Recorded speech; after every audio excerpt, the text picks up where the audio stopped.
আমি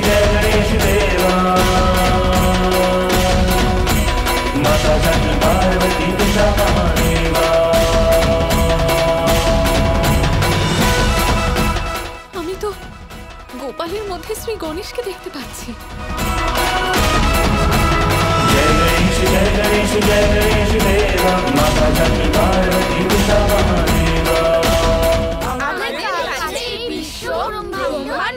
আমাদের মা বাবার থেকে বড় নয়।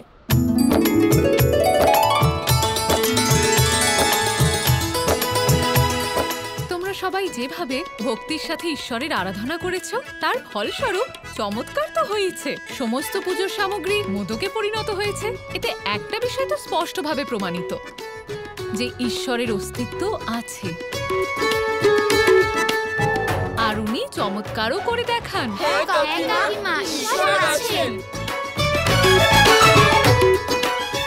চলুন মহাদেবের পূজা সম্পন্ন করি।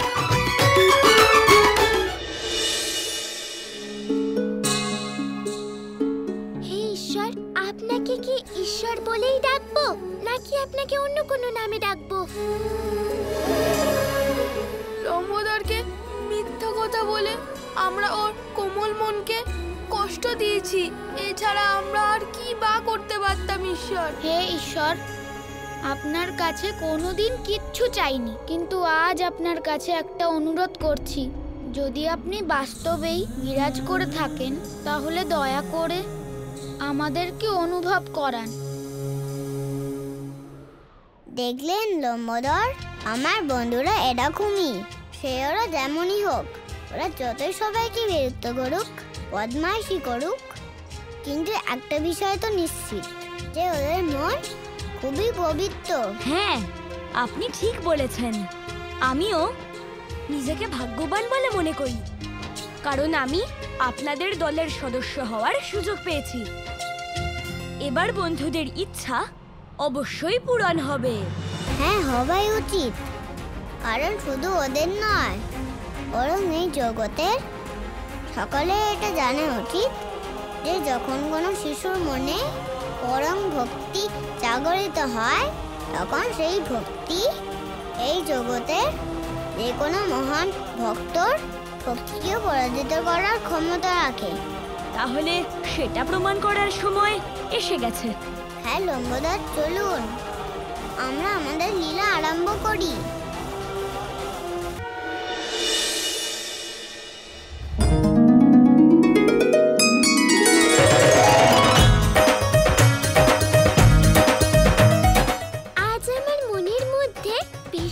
শান্তি আর প্রসন্নতা অনুভব করতে পাচ্ছি। আরে আরে বাচ্চারা, কোথায় যাচ্ছ? গোপালের কাছে যাচ্ছি। আরে এত সকালে কোথায় যাচ্ছ? বললাম তো, আমরা আমাদের প্রিয় বন্ধুর সাথে দেখা করতে যাচ্ছি। আচ্ছা বাচ্চারা, আমরা এবার যাই। আশা করব তোমাদের আজকের দিন যেন খুব ভালোভাবে কাটে। এ কেমন বাচ্চা? আমি এত ভালোবেসে জিজ্ঞেস করলাম আর এরা কোনো প্রশ্নের উত্তরই দিল না। হ্যাঁ, ঠিক বলেছেন। এই ব্যবহার তো একেবারেই শোভনীয় নয়। এদের বাবা মাকে গিয়ে নালিশ করতে হবে। চলো। এই কি, আমরা তো কত ভালো করে উত্তর দিলাম, তারপরেও ওনারা এই কথা বললেন। ওদের কথা বাদ দাও, চলো আমরা গোপালের কাছে যাই।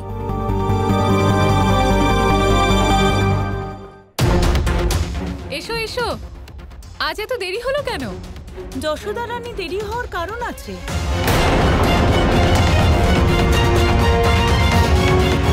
কি হয়েছে কাবেরী? তোমাদের এত চিন্তিত মনে হচ্ছে। বৃন্দাবনের বাচ্চাদের দুর্ব্যবহার নিয়ে সবাই খুব চিন্তিত। কি? বাচ্চারা এমন কি করেছে? ওরা আবার মাখন চুরি করেনি? না না, মাখন চুরি করলে আমরা সেটা দুষ্টুমি ভেবে ক্ষমা করে দিতাম, কিন্তু বড়দের অপমান করা, তাদের সাথে দুর্ব্যবহার করা, এগুলো কি ক্ষমার যোগ্য? অপমান, দুর্ব্যবহার, এসব তোমরা কি বলছো? আমরা সেটাই বলছি যা আমরা সকাল থেকে বাচ্চাদের করতে দেখেছি। বড়দের অপমান করছে, দুর্ব্যবহার করছে, এগুলো কি শোভা দেয় ওদের? আমাদের বাচ্চারা দুষ্টুমি ঠিকই করে, কিন্তু কাউকে অসম্মান করা না, আমি বিশ্বাস করি না। তোমাদের হয়তো বুঝতে কোথাও ভুল হচ্ছে। আর আমার গোপাল আর বলরাম এরকম করতেই পারে না। আমি জানতাম আপনি আমাদের কথা বিশ্বাস করবেন না, কিন্তু সমস্ত বৃন্দাবনবাসী বাচ্চাদের ওপর রুষ্ট। গোপাল আর বলরাম ছাড়া বাচ্চারা কারো কথা শোনে নাকি? আমার তো মনে হয় বাচ্চারা গোপাল আর বলরামের সাথে থেকে কেবল দুষ্টুমিই শিখছে না, এমনকি বড়দের অপমান করা আর তাদের সাথে দুর্ব্যবহার করাও শিখছে। এসব কি বলছো? আমার বলরাম কেন কিছু শেখাবে? আর গোপাল তো এখনো খুব ছোট, ও নিজেই কিছু বুঝতে পারে না, অন্যকে কি বোঝাবে? আর তোমরা রোহিণী বৌদি, তুমি শান্ত হও। আর আপনারাও সবাই শান্ত হন, রেগে যাবেন না। আমরা সভায় এ বিষয়ে বাচ্চাদের সাথে কথা বলবো।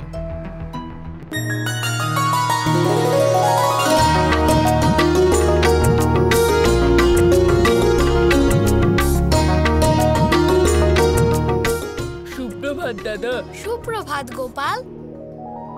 এরা এইভাবে আমাকে দেখছে কেন? আমার মুখে কি কিছু লেগে আছে? আরে দাদা, তুমি কি শুধু মুখেই হাত দেবে নাকি কিছু বলবেও? গোপাল, বলো না ওদের কি হয়েছে? এরা কিছু বলছে না কেন? দাদা, এরা সবাই কথা বলছে, কিন্তু আপনি শুনতে পাচ্ছেন না। এ তুমি কি বলছো গোপাল? বন্ধুরা তো এখনো কিছুই বলেনি। দাদা, যেভাবে আপনি আমার মনের কথা বোঝেন, ঠিক সেইভাবে আপনি বন্ধুদের কথা বোঝার চেষ্টা করুন। তার মানে? সেটাই তো জিজ্ঞেস করছি, জি, কথার মানে কি?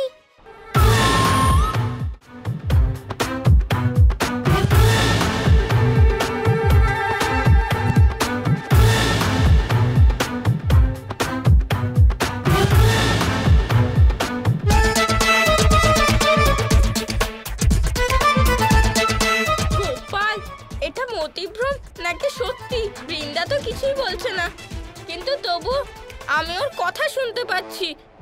এটা নতুন খেলা দাদা। সমস্ত লীলা কি আমার সাথেই করবে তুমি? এই দাদার কি হয়েছে? বৃন্দা ঠিক কথাই বলছিল, দাদার বুদ্ধি। আমার বুদ্ধি কিচ্ছু হয়নি সুদামা, তুমিও। গোপাল, এসব কি হচ্ছে? বন্ধুরা এভাবে কি করে কথা বলছে? এটা কি করে সম্ভব? আরে বাহ, আমরা একে অপরের মনের কথা বুঝতে পারছি। কারণ মনের ভাব প্রকাশের জন্য শব্দের প্রয়োজন হয় না। এইটা কার গলার আওয়াজ? এটা কে বললো? এই কথা আমি বললাম, তোমাদের প্রিয় বন্ধু গোপাল।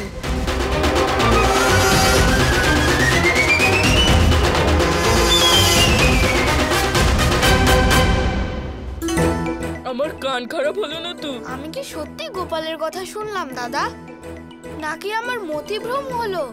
আমি আবার স্বপ্ন দেখছি না তো?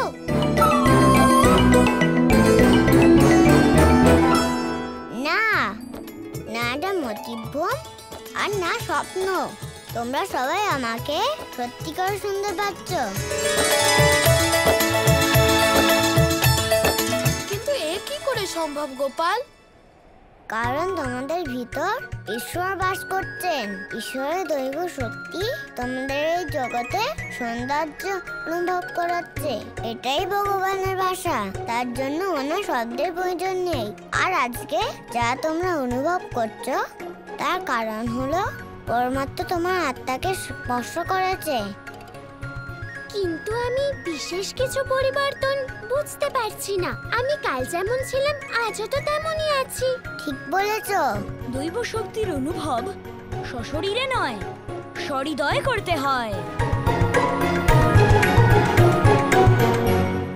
লম্বোদর, তুমি ঠিক কথা বলছিলে। অবশেষে আমরা আমাদের অন্তরের ঈশ্বরকে খুঁজে পেয়েছি।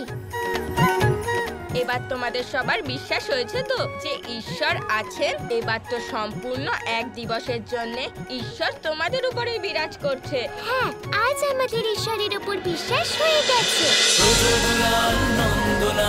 জয় গোপাল, জয় গোপাল।